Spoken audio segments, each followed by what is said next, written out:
Renungan pagi pulang ke rumah oleh Ellen G. White, 22 September 2020. Mari kita berdoa. Bapa kami yang di sorga, Allah pencipta langit dan bumi, laut dan segala isinya, Allah yang maha besar, maha kuasa, sumber segalanya, yang kami sembah selalu melalui anakmu yang tunggal, Yesus Kristus. Terpujilah Yesus, anak Allah yang maha tinggi, satu-satunya jalan dan kebenaran dan hidup bagi kami. Pada pagi hari ini kami bersyukur boleh bangun dan berbakti dan sebagaimana membaca nasihat firman-Mu. Kiranya roh-Mu ya Yesus menuntun kami ke dalam seluruh kebenaran, hidup kami diubahkan. Beserta kami sepanjang perbaktian ini, kehendak-Mu yang jadi, ampun kami akan dosa dan salah, karena kami berdoa hanya melalui Yesus Kristus, anak Allah yang tunggal, yang adalah Tuhan dan Juru Selamat kami. Amin. Renungan hari ini akan dibacakan oleh Ibu Poppy Kumentas. Silahkan Ibu Poppy. Renungan pagi 22 September 2020 dengan judul Misi-misi rumah tangga. Ayat tema terdapat dalam Matius 25 ayat 35. Sebab ketika aku lapar, kamu memberi aku makan. Ketika aku haus, kamu memberi aku minum. Ketika aku seorang asing, kamu memberi aku tumpangan. Misi rumah tangga itu melampaui lingkungan anggota-anggota keluarga itu saja. Rumah tangga pengikut Tuhan harus menjadi sebuah pelajaran yang menggambarkan keunggulan dari prinsip-prinsip hidup yang benar. Gambaran seperti itu akan menjadi satu kekuatan demi kebaikan di dunia ini.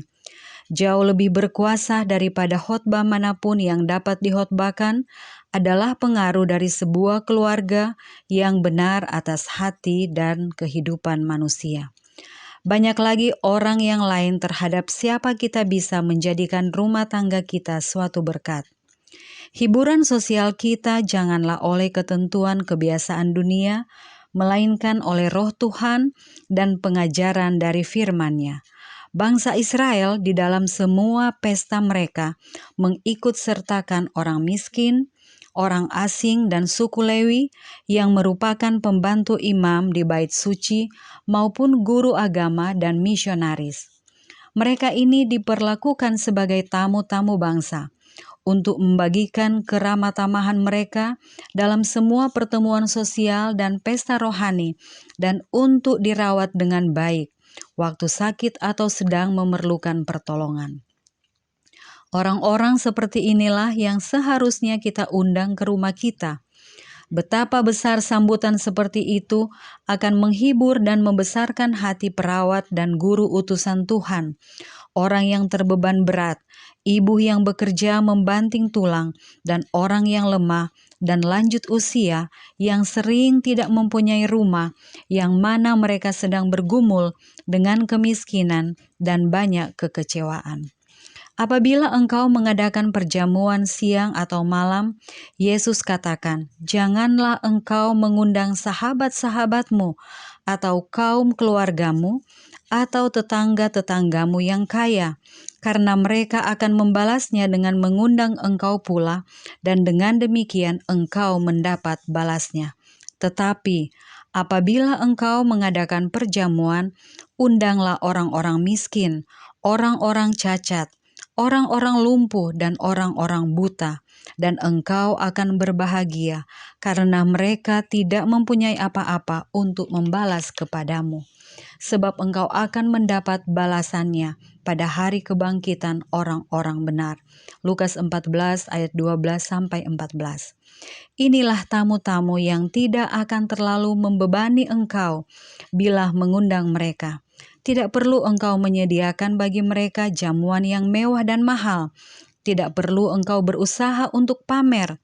Kehangatan sambutan yang ramah, satu tempat di ruang keluarga, satu kursi tambahan di meja makan, kesempatan untuk membagikan berkat pada waktu berdoa akan menjadi bagaikan seberkas kenikmatan surga bagi banyak orang seperti mereka. Rasa simpati kita harus mengalir melampaui batas diri kita dan lingkungan dinding keluarga kita saja. Banyak kesempatan bagi mereka yang mau menjadikan rumah mereka suatu berkat bagi orang lain. Pengaruh sosial adalah suatu kuasa yang ajaib. Seri Membina Keluarga Jilid 4 halaman 320-321. Terima kasih atas penata layanan Ibu Popi. Tuhan Yesus memberkati. Selamat pagi, saudaraku dalam Tuhan. Renungan hari ini dikutip dari buku Ministry of Healing atau Membina Keluarga Sehat, bab 28, dan sebenarnya renungan hari ini sudah banyak memberikan gambaran tindakan belas kasih yang penting kita hidupkan.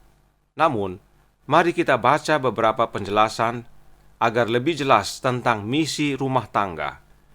Dalam paragraf kedua dari bab tersebut dijelaskan bahwa Yesus selama 30 tahun hidup di Nazaret, hanya sedikit catatan Alkitab tentang kehidupannya di sana. Tidak ada mujizat besar yang menarik perhatian.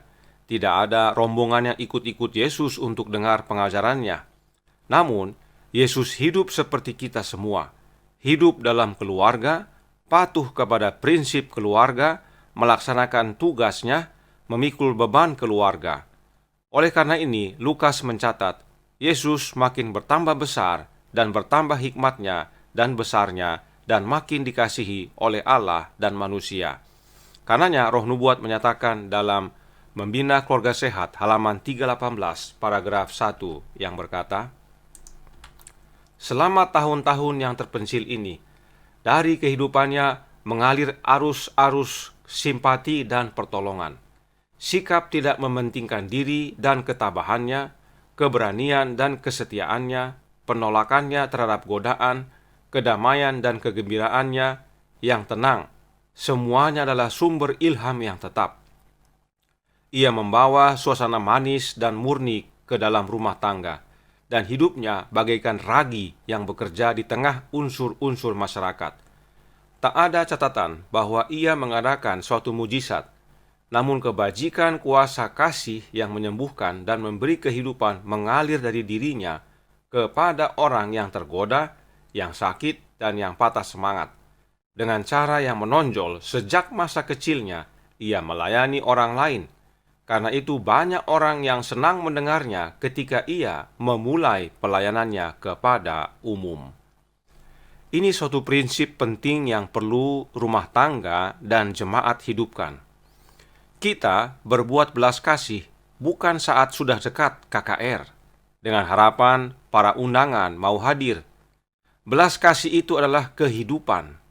Itulah yang Yesus hidupkan selama tahun-tahun terpencil atau selama 30 tahun di Nazaret.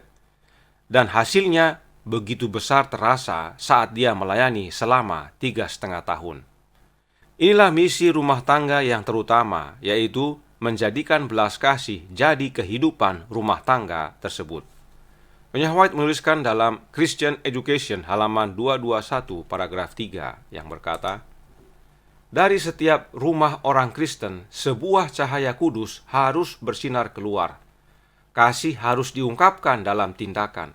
Itu harus mengalir dalam semua hubungan di rumah, menunjukkan dirinya dalam kebaikan dan bijaksana, dalam kesopanan yang lembut dan tidak egois. Jadi, sebelum kita keluar menyatakan kasih, kasih itu harus mengalir dalam rumah kita terlebih dahulu. Kehidupan belas kasih dalam rumah tangga bukan karena ada hari raya atau kegiatan khusus lainnya, tetapi itu adalah gaya hidup rumah tangga tersebut. Tapi mungkin ada keluarga yang berkata, aduh, kami belum mampu, menghidupi diri sendiri saja susah. Sambil membaca kutipan berikut ini, ingat pengalaman Yesus. Adakah Yesus datang dari keluarga yang berada atau makmur?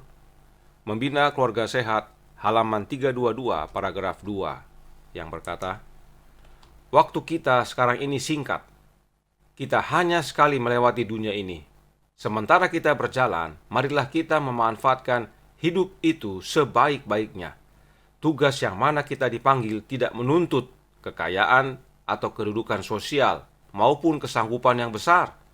Tugas itu hanya menuntut, perhatikan, roh penyangkalan diri, pengorbanan, dan tujuan yang teguh. Sebuah lampu, betapapun kecilnya, kalau dijaga tetap menyala, akan dapat dijadikan sarana untuk menyalakan banyak lampu yang lain. Bukankah ini teladan kehidupan Yesus? Yesus tidak punya kekayaan, tidak punya posisi, tidak punya jabatan, tetapi Yesus penuh roh penyangkalan diri, roh pengorbanan, dan konsisten. Artinya, setiap keluarga bisa jadi saluran terang, kasih, dan berkat bagi sesama. Setiap keluarga bisa hidupkan kehidupan belas kasih yang adalah misi rumah tangga. Bagaimana caranya? Tentunya bukan dengan kekuatan diri sendiri. Masih dalam paragraf yang sama dan buku yang sama, Nyonya White lanjutkan.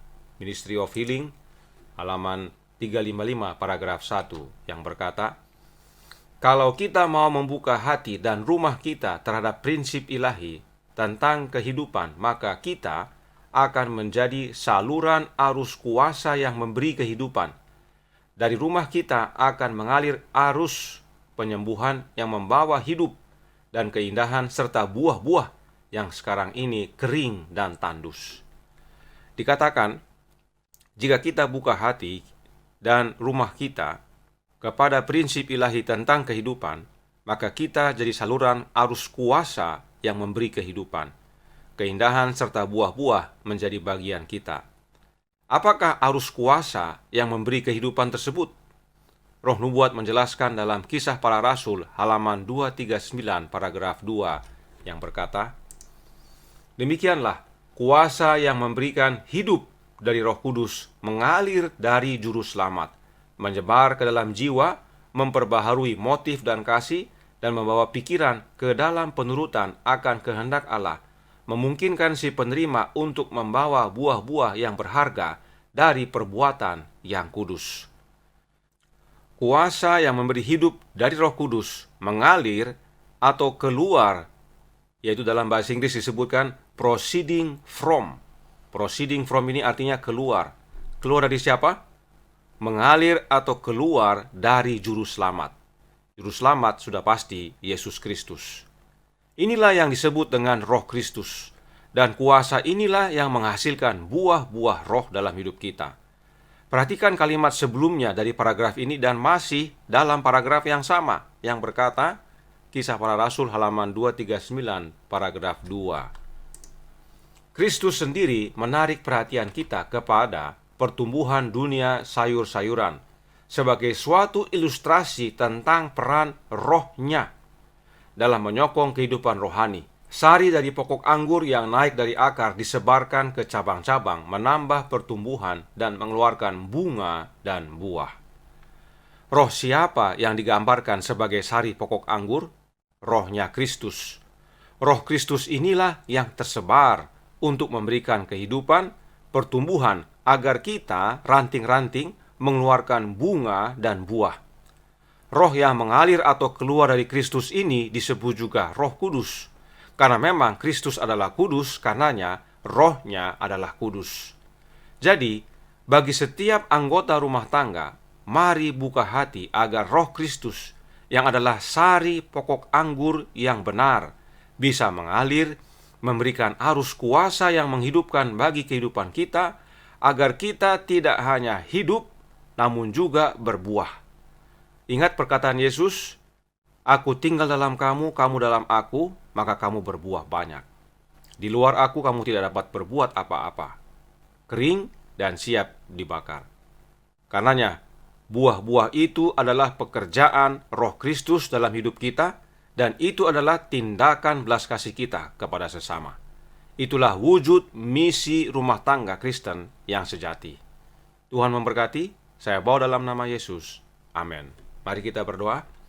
Bapa kami yang di sorga, Allah pencipta langit dan bumi, laut dan segala isinya, Allah yang maha besar, maha kuasa, sumber segalanya, yang kami sembah selalu melalui anak-Mu yang tunggal, Yesus Kristus.